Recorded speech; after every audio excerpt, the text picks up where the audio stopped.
actually approaching now.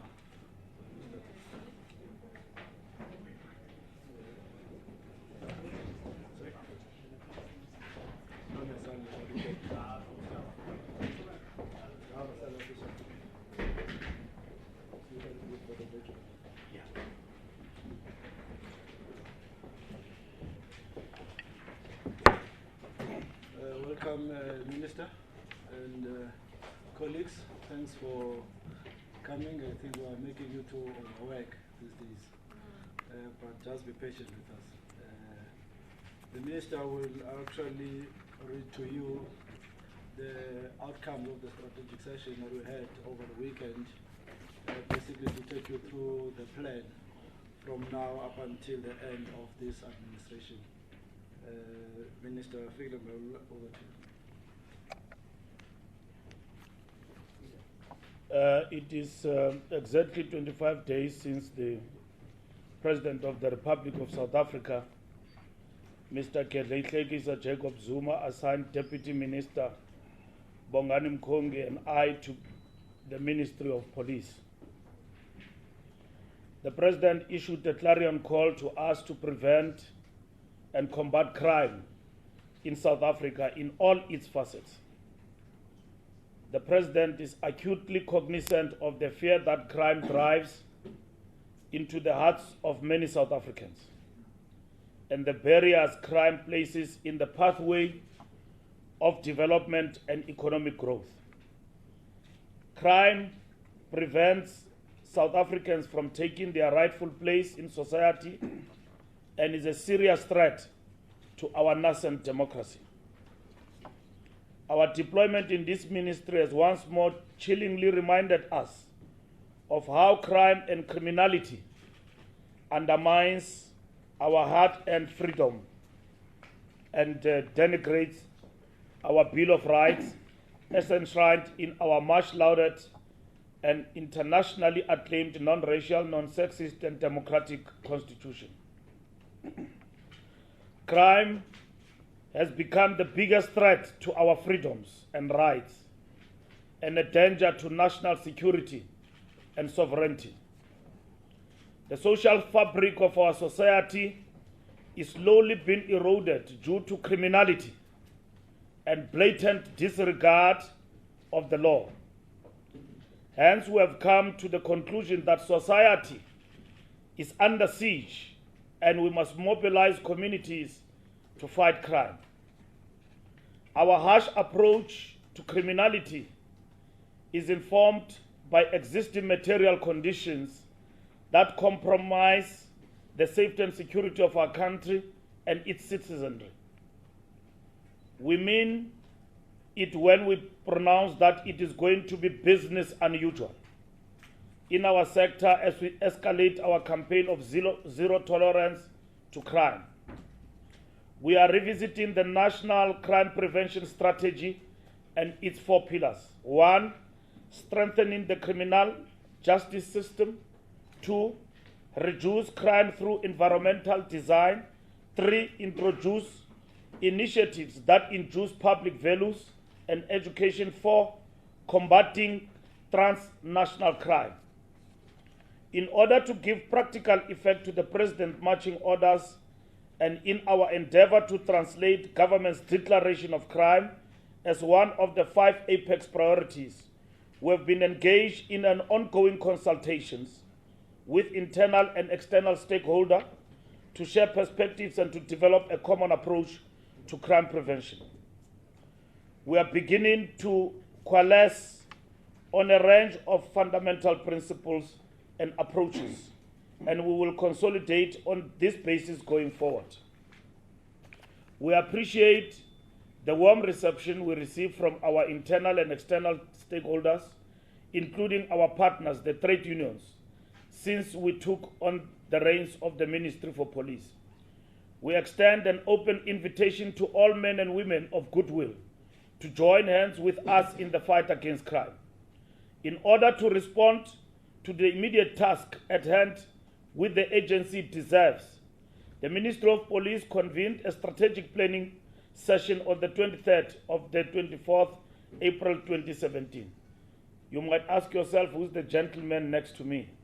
Is he my bodyguard or whatever? I'm sure it's the first time you see him. He is the Secretary of Police in our department. The strategic planning session comprised of the Ministry, the South African Police Service, and the Civilian Secretariat for Police Service. In the main, the strategic planning session was convened with a view to translate our mandate into practice. We converged, as we did, in order to quicken the tempo of empowering the men and women in blue in the escalation of the war against crime. The theme of our session was Society Under Siege, Mobilizing Communities to Action. Struck a deep chord that will galvanize all sectors into action. The Strat Plan was convened with the following objectives. Chief among the objectives of the Strat Plan was the provision of a rougher exposition of the structure, architecture, and human resource capacity of the Secretariat. Central to the deliberation of the Strat Plan was the appraisal of the sector on the Ministry's perspective on crime prevention and future of policing in South Africa. The session presented an opportunity to the Minister and Deputy Minister to receive a series of detailed briefings from the Civilian Secretariat for Police on the state of policing in South Africa, and a comprehensive presentation from SABC on the back-to-basics approach to policing and related topics. The sector charted a way forward on the basis of the presentations and developed a program of action for implementation of the over the next 2 years. The two interrelated interventions are informed by the following principles and values: sector convergence and deepening the understanding of the key priorities on what is to be done, alignment of sector activities with the policing environment into an omnibus strat plan, drawing from all human and material resource to boost the morale of the South African Police Service, boosting the morale of the police, inspire hope in society, instill fear in the criminals as our mantra, promoting ethical and moral leadership at all levels and spheres in our society, underscoring the need for prudent and efficient utilization of resources within the system. Our states that Minister of Police is responsible for policing and the development of national policy that will direct the National Commissioner of SABC to manage and control the police service. In terms of the Civilian Secretariat for Police Act, the Civilian Secretary for Police must present legislation as directed by the Minister in Parliament. The CSPS is charged with the responsibility of providing advice to the Minister of Police. Our policing environment is further impacted upon by the National Development Plan as the strategic framework for government planning towards attaining Vision 2030. The NDP intent is to impact upon the landscape of policing in that the NDP reaffirms the need for police service that forms part of an integrated criminal justice and that is demilitarized, professional, and community-centric. To realize the imperatives of the NDP and to keep up to the changing policing landscape, it became important to review the 1998 White Paper on Safety and Security. The culmination of this review resulted in the adoption of the 2016 White Paper on Policing and 2016 White Paper on Safety and Security. I will be signing more policies that are at an advanced stage of finalization in the current financial year, which will require flawless implementation by SABC and other stakeholders.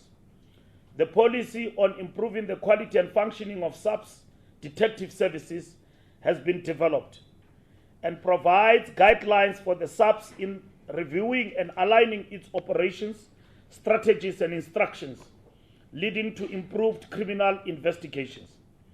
A policy on the investigation and management of serial rape and serial murder was developed. South Africa records a high number of serial rape and serial murder cases. A number of high-profile incidents of serial murder and serial rape have resulted in South Africa being referred to as being amongst the highest globally. Currently, most rape and murder series are identified and in terms of the DNA linkages rather than modus operandi. We will ensure proper coordination and collaboration by all existing structures such as the DNA database, the serial DNA team, the investigative psychology section, and trained investigators to ensure that these serial rape and murder cases are identified early and properly investigated by qualified investigators in a consistent manner. A national integrated anti-gang strategy was adopted by Cabinet, which provides for interventions targeted at socio-economic issues surrounding gangsterism and its root causes, addressed in a multi-agency fashion, incorporating government departments at all spheres in partnership with civil society and communities. A use of force policy has been developed to provide all members of SABC with clear and consistent guidelines regarding the use of force while engaged in the discharge of their official duties. We will meet fire with fire, and within the prescripts of the law, we will shoot to defend the innocent. We will shoot to defend ourselves and the force and members of the South African Police Service to ensure that there is law and order in this country. Criminals will not reign. We will, during our roadshows and visits to community police stations, together with Civilian Secretariat for Police Service. Research shows that sexual offenses and domestic violence are underreported crimes due to barriers that do not support victims of these crimes. Some of the reasons provided as to the underreporting include victims' perceptions that they will be badly treated by SABC members and other officials working in the criminal justice system, and the belief that nothing will come of reporting to the police, among others. In order to address this matter, a policy on removing barriers to reporting on sexual offenses and domestic violence has been developed and handed over to SABC. I will, after receiving inputs from SABC, approve the policy for implementation in this current financial year. Our program of action in 2017-2018 financial year involves the prioritization of the development of an e-policing policy. This policy seeks to implement the recommendations of the White Paper, 2016 White Paper on Policing, which proposes SABC as the 21st century police, which is information-driven, analytically sound, with dedicated systems and processes that integrate seamlessly with the other role players within the criminal justice value chain. The single police service is an imperative of the government and calls for the implementation of the single police service and the incorporation of the municipal police service. The government long decided that for all police services to be placed under the command and control of the National Commissioner of SABC as a police multiplier.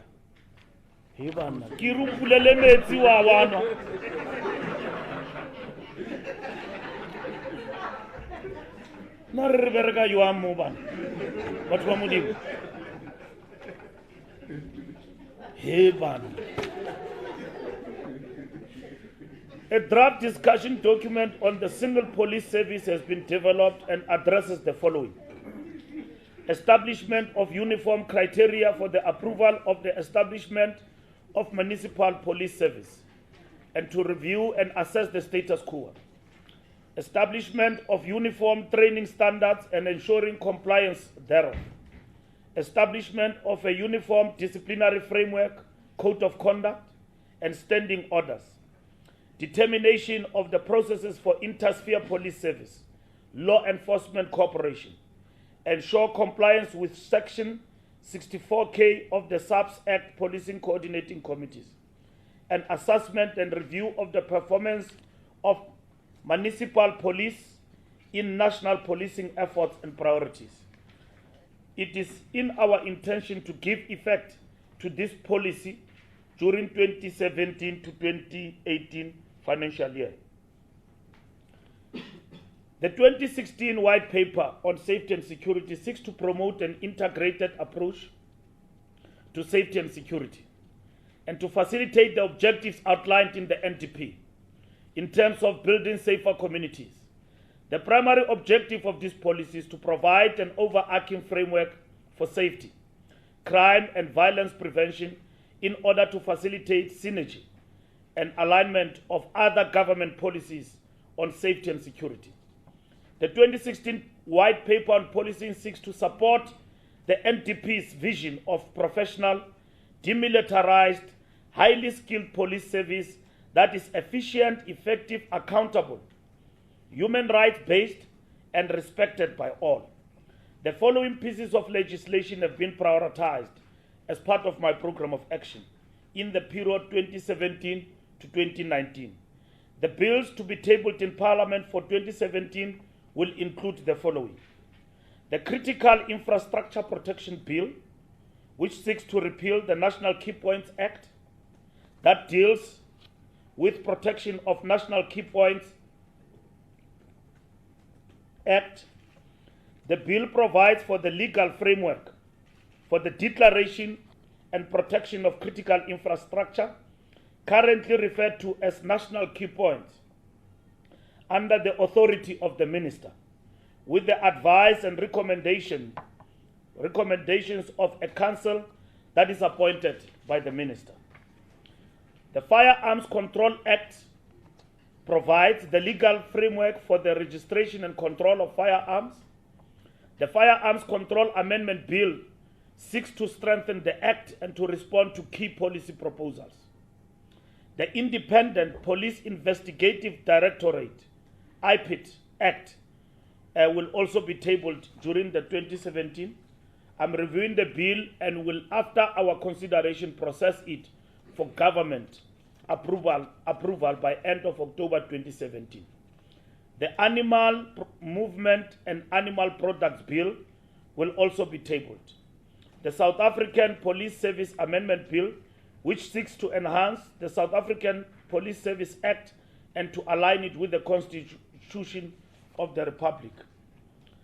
The Protection of Constitutional Democracy and Terrorist-Related Matters Amendment Bill will also be tabled. To address the above, senior management of SABC identified the need for the introduction of the back-to-basics approach to policing. This approach focuses on every member of SABC reverting to the established regulatory framework, or simply put, doing right things right every time, supplemented by division management intervention, whose role is to assess and fix the identified problem areas. In support of the back-to-basics approach, the following priorities form part of our program of action. 1. Demilitarization of the SABC has been identified as one of the priorities to ensure that people are and feel safe in the National Development Plan. Following the Marikana tragedy, the Commission of Inquiry amplified the urgency of addressing this matter as part of its recommendation. A research that was conducted by the Civilian Secretariat focused on only 2 units of SABC, i.e. the Public Order Policing POP and the Tactical Response Team. The key recommendation of the research must be implemented in order to address the perception of a militarized SABC. These are: ensure that specialized units trained in medium to high risk operation do not get involved in frontline policing. Ensure that SABC visible policing, VISPOL, is strengthened and sufficiently resourced to deal with citizens and not use the TRT to augment capacity. We will use the TRT to deal with dangerous criminals. Those who rob that you see are doing all dangerous things. We will meet them head on in terms of our specialized units. Part of our program of action is expediting the implementation of the presidential project on recommendations of the panel of experts established to give effect to the Falam Commission recommendations. The Falam Commission of Inquiry was set up to principally address issues pertaining to the policing of public unrest as a result of the Marikana incidents and transcends concerns surrounding the public order police unit. Of consequence was the reported failure of SABC to provide high-quality leadership, follow established command and control protocols, adhere to human rights principles, and conduct policing within a framework, within a democratic framework. The visibility of police in the communities contributes towards the deterrent of crime. Currently, on average, the proportion of SABC members at police stations who are involved in frontline activities totals 43%. This means that 57% of SABC members are employed in administrative and supervisory positions. It is my intention to move swiftly in shifting of administrative responsibilities from SABC members to employees appointed as per the Public Service Administration Act. This will allow more SABC members to be involved in frontline activities. The use of technology in reporting crimes assists in reducing the response time to crime incidences. It is my intention to prioritize assessment of the capacity and functionality of the 10,111 call centers. The aim of this assessment is to identify the gaps that need to be addressed in order to enhance the functionality of the 10,111 centers or consider complete overhaul. A study focused on the economics of policing and the economics of crime will be undertaken in 2018-2019 financial year. Crime is a major burden to society in terms of death, injury, and the impact on families, and has incalculable value. Factors such as illicit financial outflows, cross-border traffic-related crimes, white-collar crime, cost to SABC to fight crime, cost to secure property, and material losses for all victims. Fleet management. For SABC remains a key challenge, and the Civilian Secretariat Oversight reports have identified the shortage of vehicles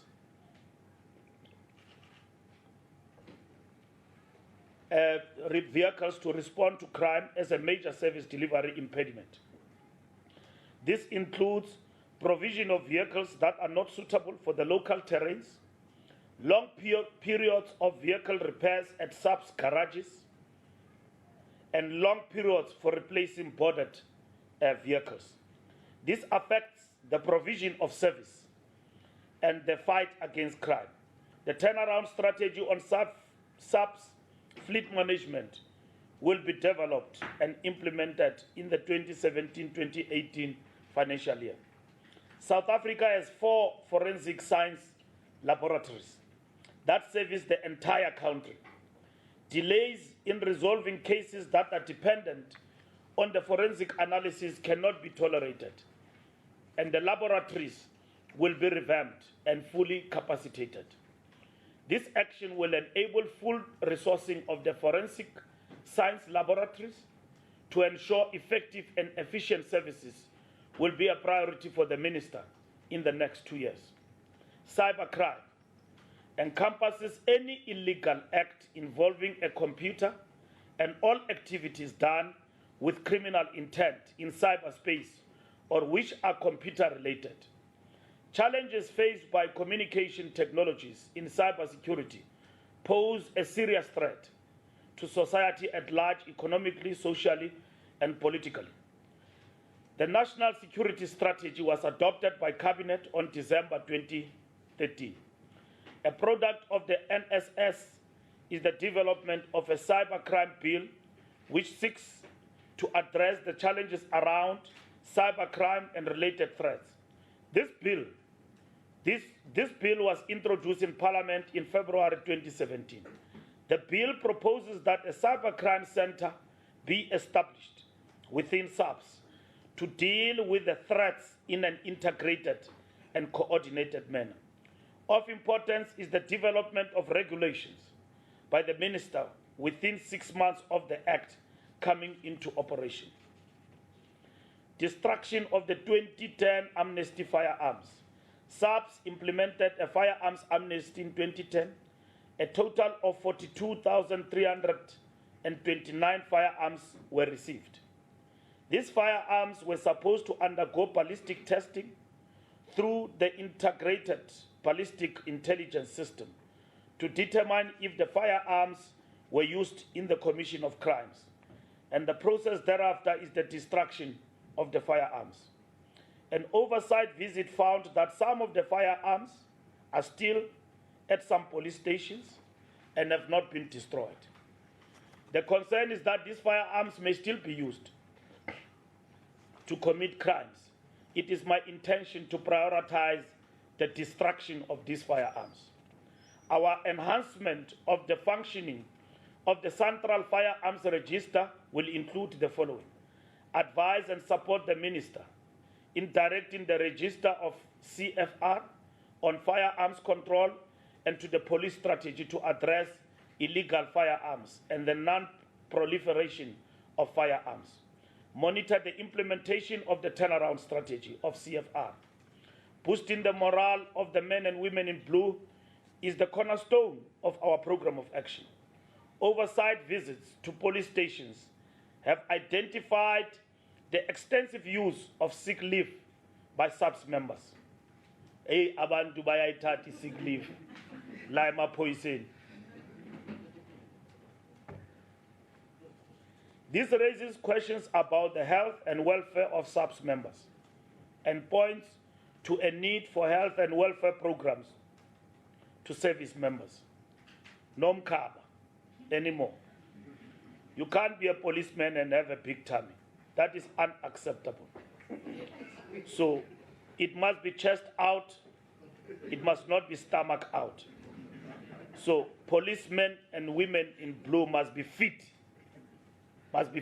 to the latter. That starts first with the minister himself to deal with Operation Nomka. Although chaplains and social workers are situated at the cluster level, psychologists are only found at the national and provincial levels. As part of improving the working conditions and thus boosting the morale of SABC members, a fully resourced employee health and wellness programs will be established at cluster level. Crime prevention is a key imperative in the fight against crime. For us to succeed in this regard, we need a comprehensive partnership strategy to mobilize all role players and stakeholders to strengthen service delivery by the police service to ensure the safety and security of communities. The partnership strategy must be underpinned by the following themes deriving from the 2016 White Paper on Safety and Security: effective criminal justice system, early intervention to prevent crime and violence and promote safety, victim support, effective and integrated delivery to safety and security and violence and crime prevention, safety through environmental design, active public and community participation. Additional actions in crime prevention will include the following: identifying and concluding memoranda of agreements with strategic stakeholders in the fight against crime, enhancing stakeholders and community participation in the fight and crime prevention programs through Imbizo, working groups, safety forums, and community policing forums. The Minister will launch Wanyatsotsi campaign, which will chase the most dangerous criminals in the country. We will hunt them down till we find them. All criminals who are on the run and have not been found must be found and be locked up by the South African Police Service. We will, in the coming days, in the launch of 100 days of the Minister in Office, launch Wanya Wafatsotsi campaign throughout the country. Criminals can run, but we will find them. And we must lock them up because they don't have to mix with innocent communities. Organizing and facilitating provincial and national dialogue conferences to deliberate on combating crime and making our communities safer. Strengthening school safety committees and forums to curb crime and violence at schools and higher learning institutions. Litigation against the Minister of Police, as the executive authority of SABC has vast financial implications for the fiscus and needs to be carefully managed to reduce the volume of civil claims. The quantum of damages and the legal costs that are paid by the state. A sustainable and multidisciplinary strategy is needed to address the problem relating to the involvement of youth in crime. Amongst the intervention is the engagement of the youth in diversion programs that will involve their participation in constructive activities. This is designed to instill a sense of belonging in society and reinforcing a culture of identified and dignity. The diversion programs may involve the various sporting codes, recreational activities, and strategies to address and reducing substance abuse. The diversion programs at the level of government will involve a multidisciplinary approach involving departments that include the Department of Sports and Recreation, the Department of Social Development, the Department of Education and Training, and the Department of Cooperative Government. The establishment and functioning of youth desks and street committees in the various communities will include to harnessing the energy of marginalized youth in constructive diversion programs that will contribute to their personal development. Youth empowerment programs can also be developed with civil society organizations and other NGOs in order to ensure the sustainability of the empowerment program, skills development, and facilitating entry into gainful employment will be advantage.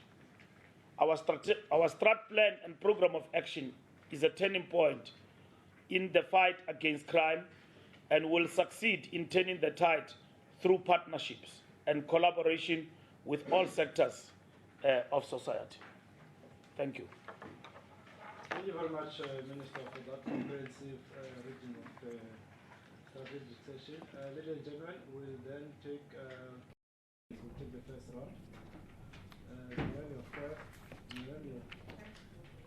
You choose first, you second, yeah, then third. So that's the first one. Okay. Shoot. Minister, we'd just like to congratulate you that you and Robert Mwawa are no longer fighting thanks to a mosquito, so on that one. My first question, and I'm sorry to ask you again, but I'm sure you're aware of the utterances from Bernie and Tlemeza's lawyer about you being unclear on the law because of the Superior Court's bill and them saying that they gave you until yesterday to retract your comments or face litigation. I don't know if you can update us on what that situation is. Then you were also talking about the 2010 firearms amnesty. I don't know if you are aware, but currently Jeremy Berry and another police officer are engaged in litigation over that issue. And they're alleging that there was a criminal case involving a police officer where weapons were supposed to be destroyed, but they were subsequently sold back to gangsters. And I think 1,066 murders are linked to those firearms. Are you looking at that case? Because Jeremy Berry is now alleging that he was moved off the team that was investigating that because that they didn't want to expose the involvement of other police officers in that case. Are you aware of that matter, or will you be looking at it? Thank you so much. Okay. Oh, all right. All right, so Steve Foster from SABC. Also, I'll touch a bit on another issue. His lawyers obviously saying that they will be taking you to court to enforce you, to allow you to work pending the application. And since yesterday's briefing, we've had some legal experts saying that actually Mr. Ntameza was correct. The law does protect him. He was within his rights to go on duty. So what is the response to the fact that he was actually on the right side of the law? And you mentioned that this policy, use of force of police policy, and I would imagine that will also help in terms of, that is aimed at helping decreasing litigation. Currently, how much are we talking in terms of litigations and lawsuits that are facing the police?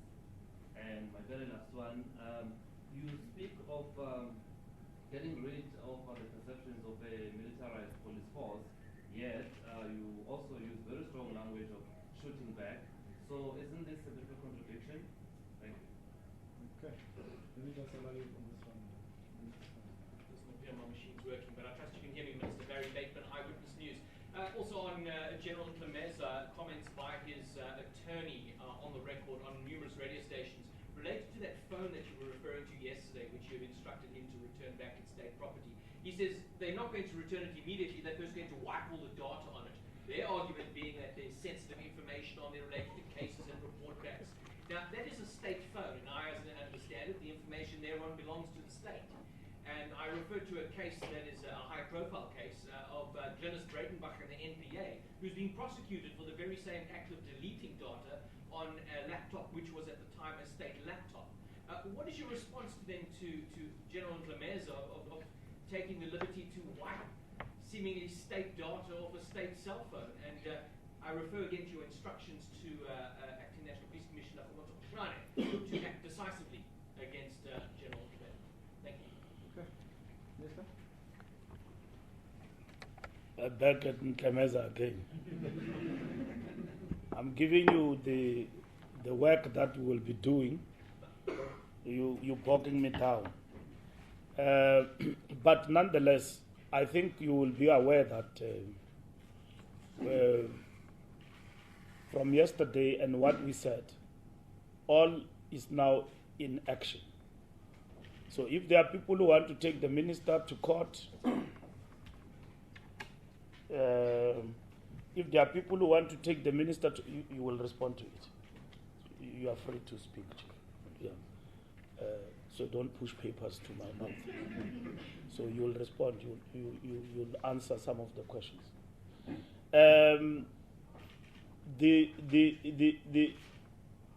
You will be aware that since from yesterday, the issue is not about what I said to the press. If there's anything wrong in terms of the law, I've said it yesterday that that matter must be addressed through the law. If people think that they've got a right to be wherever they are supposed to be in terms of the law, then the law will protect them. There's no need to argue with the minister. There are many law experts in this country I've come to know in a very short space of time. There are many. And some of them are making money out of law. They will ill-advise you, and they will advise you properly. Now, from the point of view where I am, I'm not about to make money out of law. I'm here to enforce the law in the context of what permits the minister in terms of the law and what our courts have actually directed. So I'm here to enforce the law. So there's no issue about that particular matter. So if anyone thinks that they've got the right to sue, to litigate, to challenge the minister, let them approach the courts. It is absolutely acceptable. And I'm ready for that. The point I'm raising is that I'm not at war with anybody. the fact of the matter is that what belongs to the law must be retrieved. Now, in terms of the car, before I left yesterday, it was returned at the Hawks office. The car was returned, which is state property. I'm not aware that he's still having a cell phone. Whatever that is in his possession by law, by yesterday it should have been retrieved. And then the lawyer will talk to me through the law. So if there's anything that is still in his possession that belongs to the state, it is not supposed to. It is not supposed to. And I've made that clear to General Patlan yesterday. And he is next door. So he will give me a briefing as to if there are still issues. And if General Nklemeza, let me make it clear, is not going to return state property peacefully, we will retrieve it forcefully by law from him. If it means I must send the task force or the intervention unit because he's armed and dangerous, I will do that. The law permits me to do that. I can sanction that now. It's not above the law. It's not above the law. And he should actually respect that. So all the things that belong to the state must be retrieved and they must be sent back. And that must happen without any delay.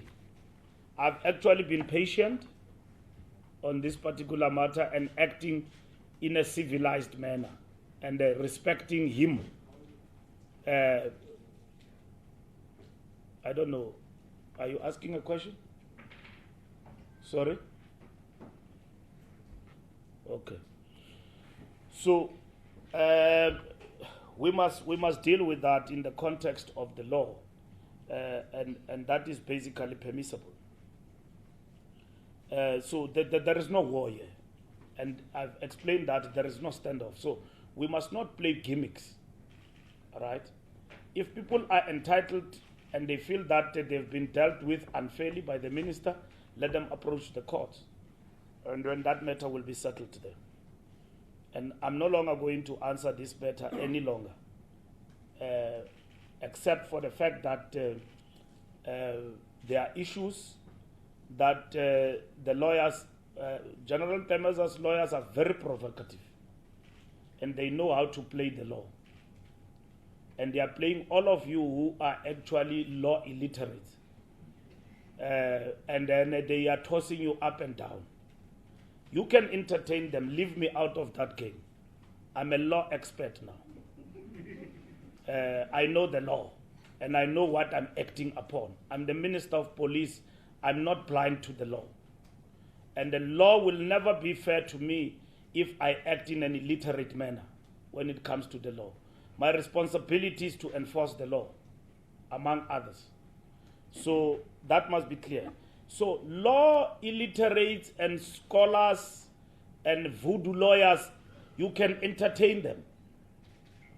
It is within their space to make money, to ill-advise people or to advise them and to fight for their clients. I'm not in that space. I'm the Minister of Police. My address is here at the Police College. So if General Nklemeza's lawyers are looking for me, I'm here.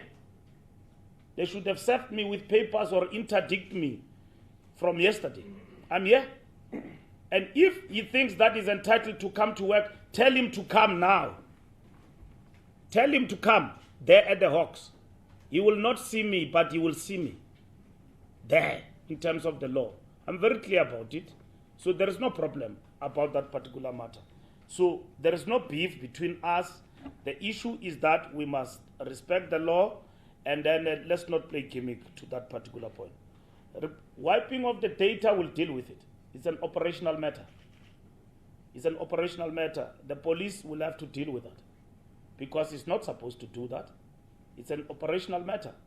All cases that he was handling, they are supposed to be handled by Matakata, General Matakata, as an acting head. So nothing that belongs to him. he cannot act. And those who obey him and his orders, they are doing an illegal operation. And I'm aware about their operation, working in safe houses to undertake an operation on the Minister of Police. I'm aware of that, and I'm coming for them. This illegality that has been going on in this country must come to an end. We can't allow rogue police officers using state resources to undermine the state. We can't allow that. The Minister of Police, Fikile Mbalula, General Meza, and all your cohorts, you must know I'm coming for you. Those illegal operations you are undertaking in safe houses, those safe houses must chase criminals and not chase law-abiding citizens. I'm not going to allow that. You must chase criminals. I want criminals behind the door. You are working 24 hours to do an illegal operation. I'm not going to allow that. The law is protecting me, and I'm going to unleash the law to ensure that I undertake the mission to deal with rogueness. Rogue elements masquerading as intelligence officers doing rogue things in this country. Will not allow that.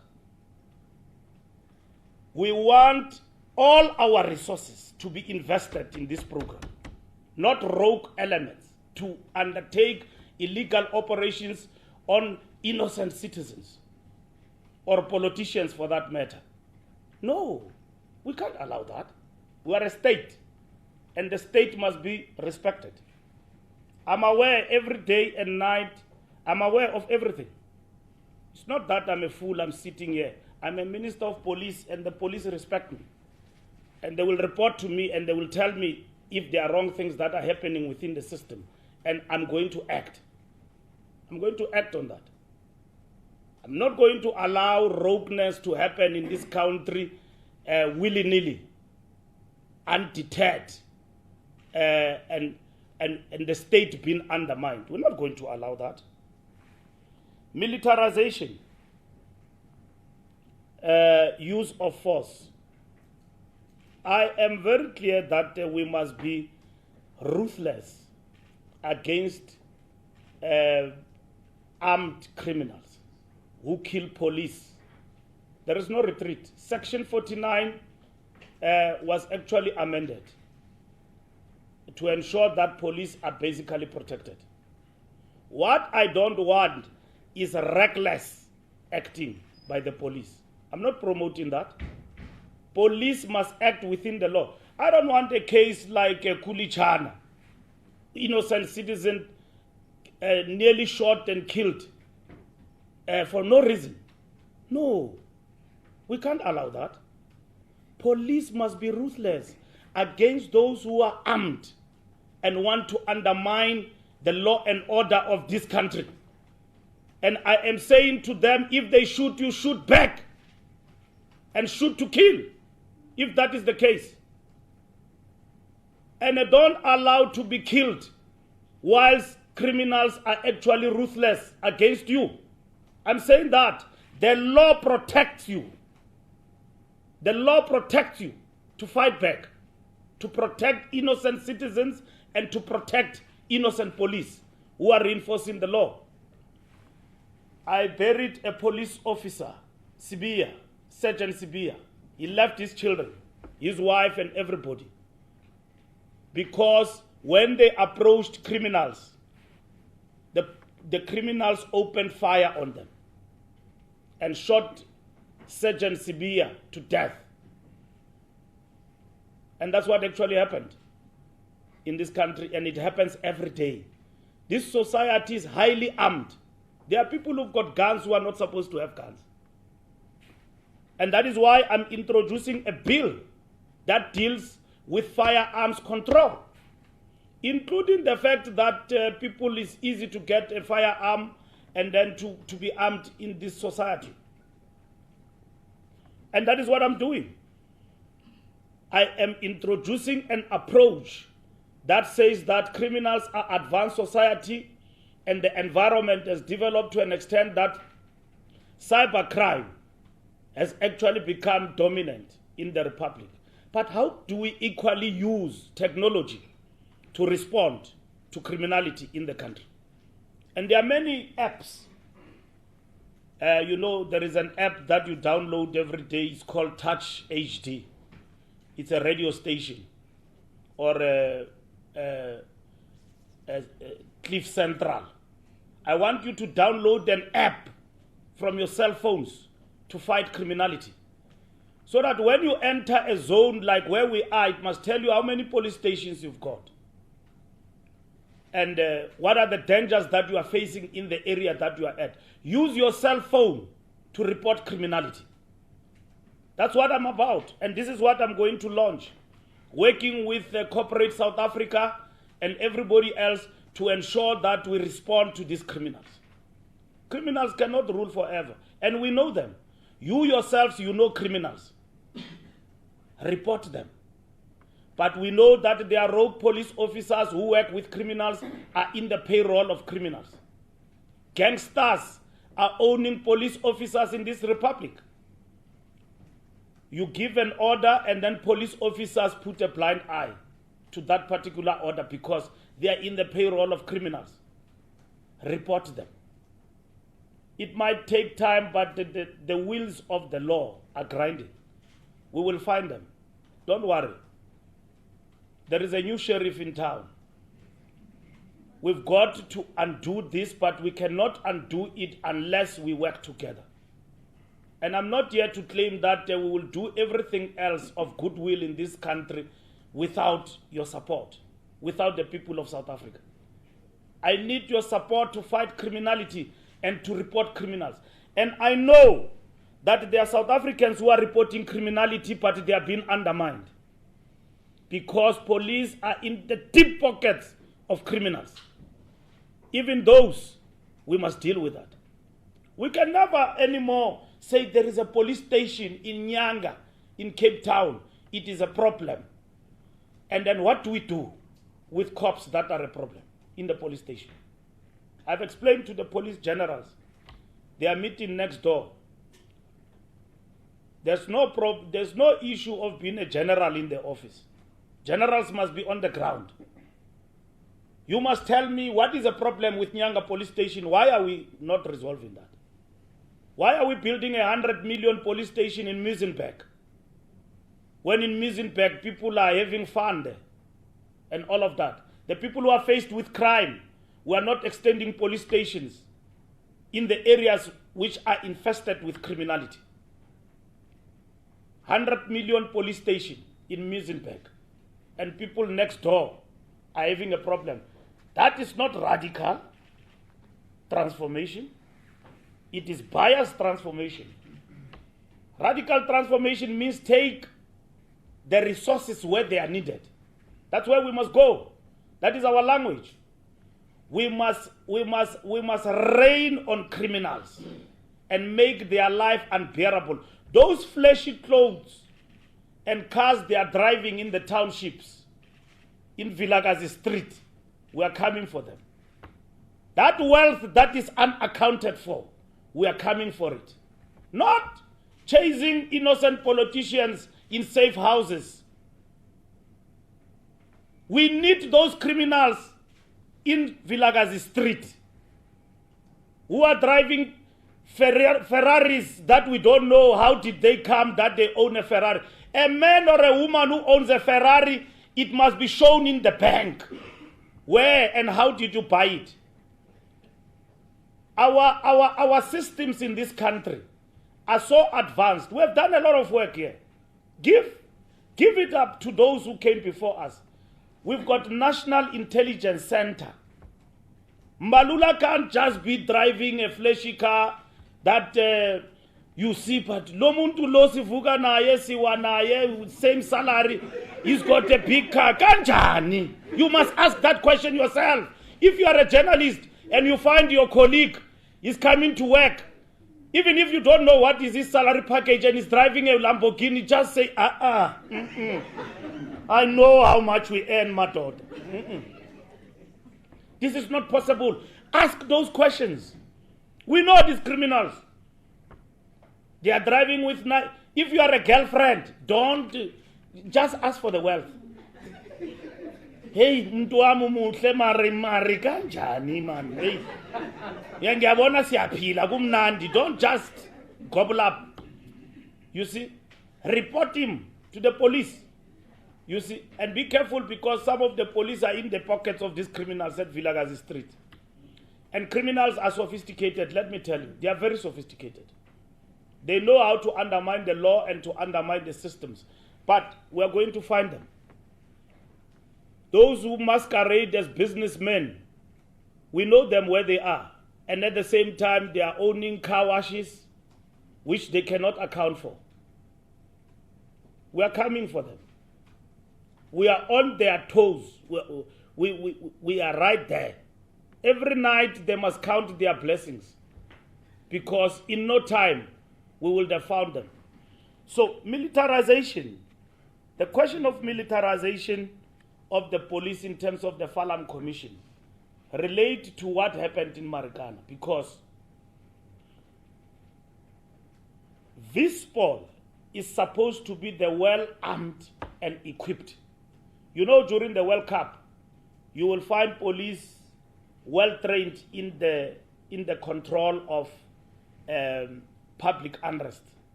That unit must be well-equipped. Must be well-equipped. We must spend money there, training people properly to fight, unrest, illegal unrest in the country. That's what we must do. TRT must do its job. It must be on guard all the time. If they rob a bank, we must respond to them. We can't respond to bank robbers with revolvers when they come with AK-47. We must hit them with what is equal to them. Because they don't come to rob the bank with a revolver. They are coming heavily armed with automatic machine guns. There's a lot of AK-47 here in this country. I don't know where does it come from. Whether it was left by us, I don't know. But there's a lot of AK-47. Everybody has got an AK-47. AK-47 ammunition and all of that. We will respond to them. And they must know we will respond to them equally. And the TRT will remain and execute its job. And they must be positioned properly. And we must be positioned properly to respond to dangerous criminals. So I'm not saying that use force recklessly. No, I'm not saying that. I am against that. I'm against that. I'm against rogueness. I'm against the use of force recklessly and against unarmed civilians. I'm against that. And professionalization and demilitarization means that. Means that the police must be respected, and I must respect the police. And one of the things I've not announced here in terms of the wellness of the police, I need to find these police proper houses. Policemen don't have problems. I must treat them properly within what is permissible in terms of the resources I've got. I need to look after police so that they themselves can reward us in terms of the results of fighting against crime. And that is why I'm going to work with them, and and let me tell you, there is a lot of good policemen in this country. Lot. The people who are dirty, they are few. It's a coterie of few people who are dirty. A lot of police officers, let me tell you, are doing a marvelous job. Are doing a great job. Yesterday, the criminals who killed Sergeant Sibia, we arrested them. 2 of them with illegal firearms. They've got lots of cases. We arrested them. The criminals who did the criminality at Hyde Park and stolen a jewelry, we arrested them. 5 of them. And I was attacked on Twitter for saying that they are all from Zimbabwe. Yes, they are from Zimbabwe. Zimbabweans. There are people who come from Zimbabwe, cross the line here, they run away from military in Zimbabwe. and they come and promote criminality here in South Africa. That is the truth. Where should I tell that truth? I'm telling you now. There are Zimbabwean ex-soldiers who are in this country robbing banks, promoting criminality. They are running away from Uncle Bob there. Because in Zimbabwe, once you are a soldier for life. You can't get out of it. So to get out of it, they run to South Africa and then they come here and rob banks. They are in the payroll of criminals. And we can't trace them. Because when it's easy to trace you because I will find you somewhere in the forensic because I've got your fingerprints. I've got you all covered, South Africans. I've got your fingerprints. You come here, you steal, I'm going to arrest you. Very easy. But Zimbabweans, where will I find them? They enter the country illegally and then they just come here and not promote goodwill. And don't confuse that to xenophobia. It's not xenophobia. Zimbabweans are working for us in this country. Very good Zimbabweans. They are working in our kitchen, they are everything and so on. Highly educated people. If there's anything that President Mugabe did is to educate his people. The people who are working in your kitchens are doctors, they are more educated than you from Zimbabwe. Then there is a group of these criminals who come from the army and they come here in this country, they rob, they terrorize, they kill. That's what they do. So we arrest them and we've got them and that is it. So those were the questions, Chief, I responded to. Thank you very much. Okay. No, I'm not aware of it, Karen. And then since you have raised it, we'll actually make a follow-up. So I'm not aware of that particular case, but we'll make a follow-up on that so that we are able to check on it. Thank you very much, Minister. Secretary, again. Thank you, Minister. The issue of how much it's in the litigation, the contingent liability that we have in the 2016-17 financial year is standing at 14.9 billion. And when we have such amount as a contingent liability, if these cases they end up being settled, it means that we will be diverting a lot of money that should fight crime, and it end up being used to settle those cases. That's why Minister is saying it's a priority to make sure that this has to go down. It's in terms of how the police conduct themselves and how we manage these cases going forward. Thank you very much, Secretary. Can I take then the second question? Is yourself, put. Madam, is yourself, and then you follow up, Secretary, and then you close. Come on. Good day, Minister. It's Johnny Sai again from African News Agency in Pretoria. Just to inquire on the issue of the demilitarization of the force, will the titles be affected? The new title that they had, the warrant officers, I see are using the sergeants. So will they be reverting their old titles that they used previously? Then the second issue was the issue of the media and the police. There are a few cases where journalists have had to hire bodyguards. There are a few cases where we interact at the crime scenes, and there have been issues with SANEF where the relations between the media and the police. Will you also be looking into it for the protection of media as we will do our work as well, that we can protect it as well, and working with the police?